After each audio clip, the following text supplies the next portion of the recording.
Halo Semansaka, di sini kami dari kelompok 4 dari kelas 11 F10 ingin mewawancarai salah satu narasumber yang kami jumpai. Baik Pak, yang pertama itu kami ingin mengetahui biografi Bapak, yaitu nama, pendidikan terakhir dan juga alamat lengkap Bapak tinggal dan alamat lengkap peternakan ini Pak. Ya, nama saya Munarta Ginting, Sarjana Pertanian. Alamat lengkap saya di Jalan Jamin Ginting, Gang Pemda, Kabanjahe. Sementara alamat peternakan kita di Desa Tigapana, Kecamatan Tigapana, Kabupaten Karo. Terus pekerjaan saya sehari-hari selain sebagai peternak, saya juga sebagai PNS di pemerintah Kabupaten Karo. Oke, baik Pak, terima kasih. Jadi mungkin kira-kira apa nih alasan Bapak untuk memilih peternakan domba dan kambing gitu Pak? Ya, memang dulu sebenarnya saya memulai peternakan ini di tahun 2010. Di situ saya mulai peternakan kambing perah. Itu masih dulu sebenarnya selain saya sebagai pegawai negeri, saya juga merupakan petani tanaman hortikultura. Dan pada saat itu saya melihat situasi tanaman hortikultura yang saya tanam selalu membutuhkan pupuk kandang. Oleh karena itu, ya saya sekaligus juga hobi dan juga bisa memperoleh pupuk kandang tanpa membeli lagi pupuk kandang dari orang lain, sehingga saya mulai peternakan kambing perah saya. Jadi intinya saya sebenarnya berawal dari saya sebagai petani hortikultura, saya pelihara kambing untuk memperoleh pupuk kandang dari kotoran kambing dan juga ya iseng-iseng ya bisa juga memproduksi susu kambing yang akan saya pasarkan sebagai tambahan usaha sampingan. Nah Pak, jadi kalau nggak salah tadi awal berdirinya tahun 2010 ya Pak? Iya. Oke, kira-kira kalau boleh tahu nih Pak, berapa modal yang Bapak butuhkan untuk membangun kandang sapi dan kandang domba dan kandang kambing Pak? Ya, tentu kalau dihitung itu sudah besar sekarang ya, tapi tidak sekaligus pada saat itu. Mungkin 2010 saya masih menggunakan kandang untuk kapasitas sekitar 20 ekor kambing, itu masih kecil. Jadi saat itu ya kalau dihitung dari modalnya, kambingnya lebih kurang 15-20 ekor, mungkin modalnya itu sekitar 50-60 juta saat itu ya. Tapi kalau perlahan-lahan bertahap, seiring dengan bertambahnya waktu, bertambahnya jumlah populasi dari kambing itu, ya modalnya semakin bertambah. Pak, kira-kira bisa diceritakan nggak bagaimana kira-kira kegiatan per hari, per bulan mungkin per tahun dalam merawat peternakan ini Pak?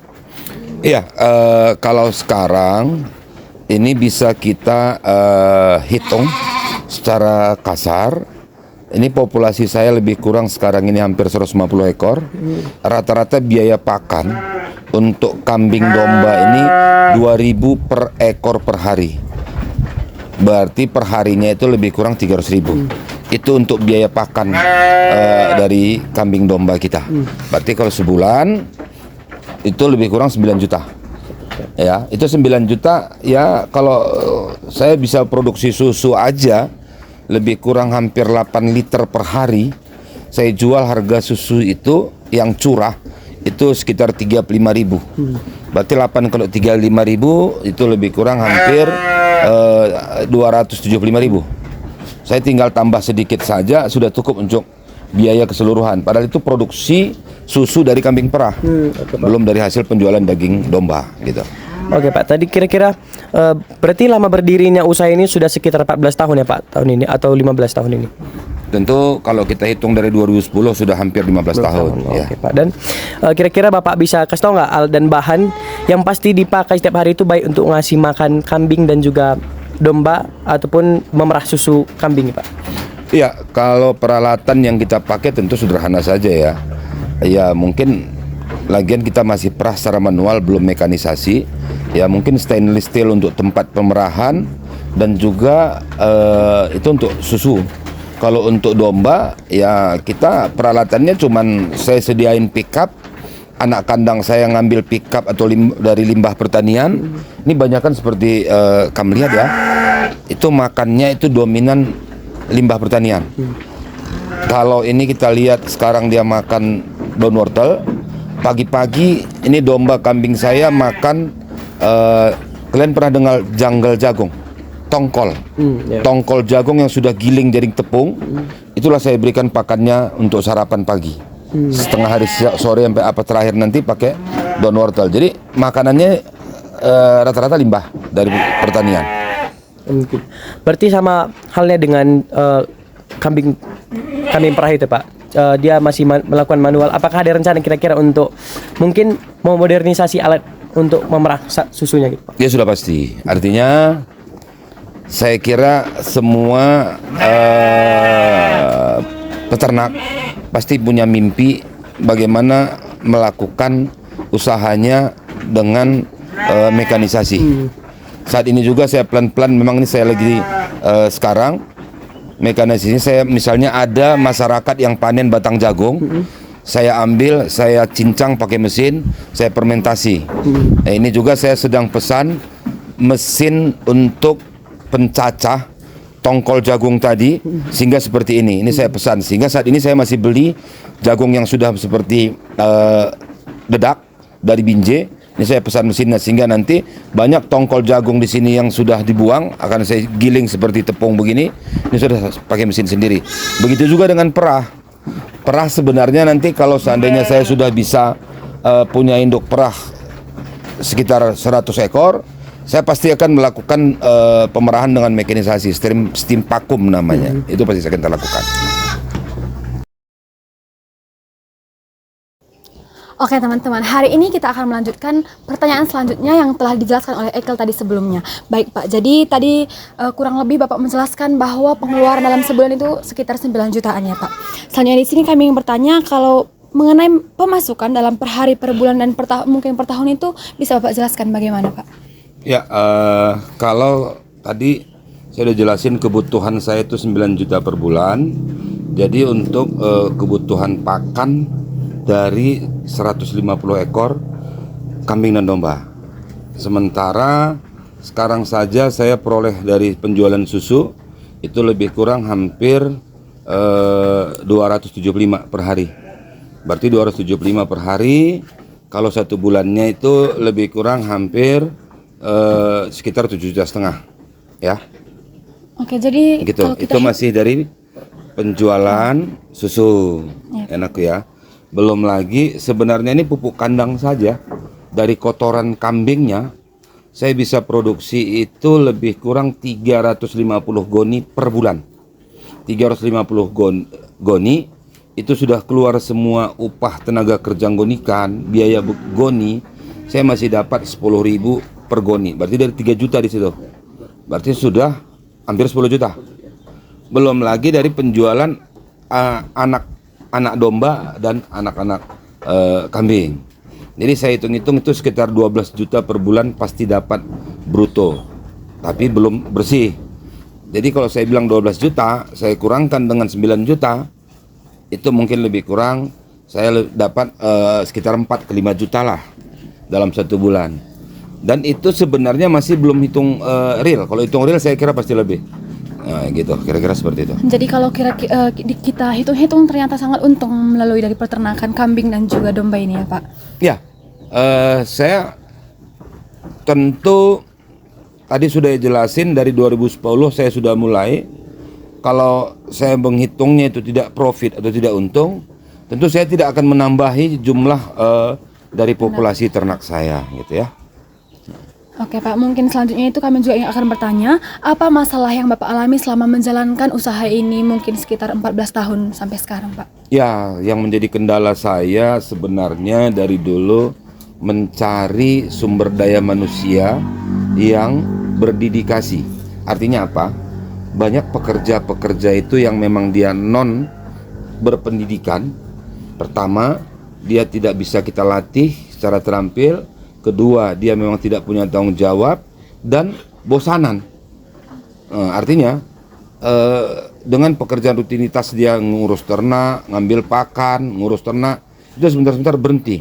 Jadi kalau dia berhenti, nah di situ selalu kendala kita. Kita harus betul-betul mencari tenaga kerja baru yang terampil yang bisa kita latih lagi.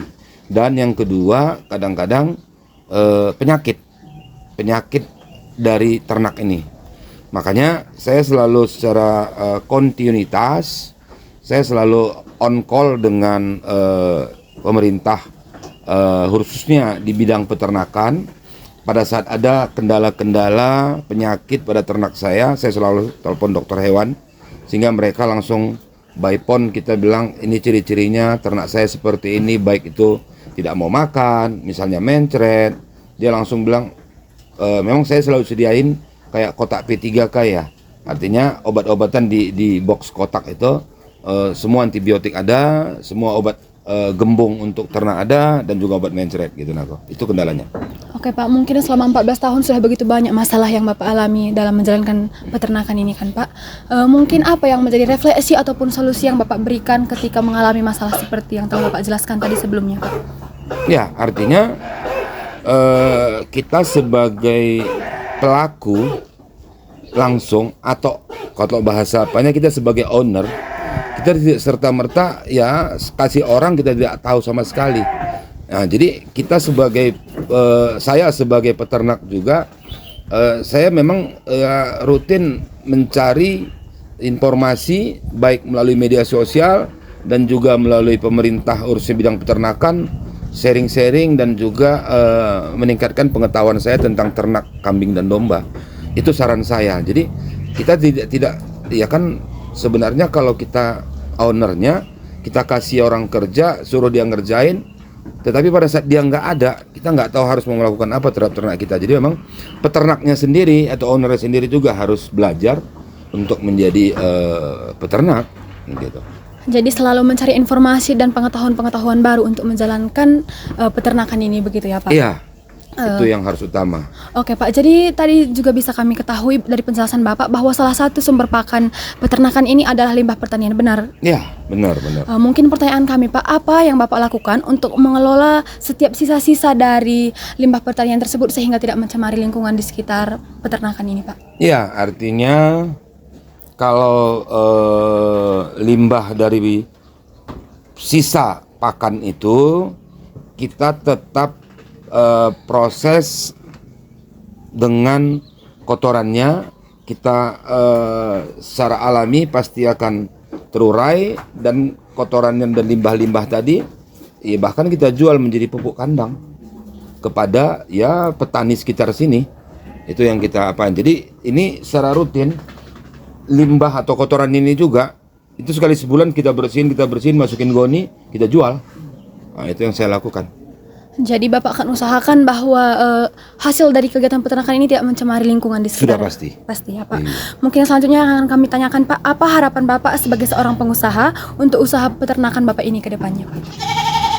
Ya, harapan saya sebenarnya bagaimana pemerintah melihat peternakan menjadi salah satu potensi usaha yang sangat profit di Kabupaten Karo. Bahkan saya selalu bilang ya kepada teman, saudara, ayo sambil kita melakukan usaha pertanian, baik tanaman pangan hortikultura, buat aja tambahan usaha sampingan peternakan. Karena ini memang profit, dan kalau salah satunya ke depan juga harapan saya bagaimana memberikan informasi bahwasanya makan daging domba itu tidak sebenarnya berbahaya bagi hipertensi dan kolesterol. Itu harapan saya, sehingga saya punya mimpi kalau misalnya kita kan punya namanya di Karo ini setiap sekali setahun ada namanya pesta tahunan atau kerja tahun. Kenapa mesti daging babi gitu? Jadi bagaimana mensosialisasikan supaya ya daging domba dong, dan domba jauh lebih lembut, ya saya bilang lebih bagus. Hanya memang image dari masyarakat yang harus kita klarifikasi, kita jelaskan bahwasanya daging domba tidak menyebabkan hipertensi dan kolesterol. Itu Jadi itu Bapak, harapan saya. ingin lebih memperkenalkan peternakan kambing dan juga domba ke sekitaran masyarakat atau mungkin juga pemerintah begitu. Benar seperti itu. Mungkin yang terakhir Pak, mungkin seperti yang kita tahu masih banyak di luar sana yang memiliki peternakan yang sama seperti Bapak. Mungkin Bapak bisa memberikan saran bagi orang yang memiliki peternakan yang sama seperti Bapak. Ya, sebenarnya kami kebetulan telah membangun sebuah wadah yang namanya HPDKI, Himpunan Petani Domba Kambing. Kebetulan saya juga salah satu pengurusnya. Di dalam grup itu kami selalu interaksi komunikatif tentang bagaimana penanganan masalah dan bagaimana penanganan pemasaran. Jadi ini semua sudah ada. Jadi harapan saya bagi semua peternak khususnya doka, kalau saya selalu bilang doka ya, domba kambing, ayo ikut bergabung di HPDKI Kabupaten Karo, Himpunan Petani Domba Kambing. Itu sudah ada wadahnya. Jadi mungkin nanti di situ kita bisa bersilaturahmi dan memberikan saran masukan, pendapat, sharing, dan juga ke depan saya berpikir melalui HPDKI ini kita lebih bisa sosialisasikan bahwasanya daging kambing, daging domba tidak berbahaya, dan juga melalui HPDKI ini saya berharap kita bisa menembus dan menangkap pasar ke luar Karo itu. Jadi untuk setiap peternak yang ada di luar sana, Bapak mengajak untuk mengikuti salah satu wadah yang telah disediakan dengan tujuan yang terbaik, yaitu adalah dapat mensosialisasikan kepada seluruh masyarakat bahwa peternakan kambing dan domba ini juga memiliki kualitas yang sangat bagus dan menguntungkan bagi masyarakat sekitar. Benar, ya seperti itu. Jadi cukup sekian pertanyaan yang kami berikan pada hari ini Pak. Terima kasih. Dan kepada teman-teman, inilah informasi yang dapat kami berikan mengenai peternakan domba dan kambing dari Bapak yang telah menjadi narasumber pada hari ini. Sekian dan terima kasih. Terima kasih. Oke.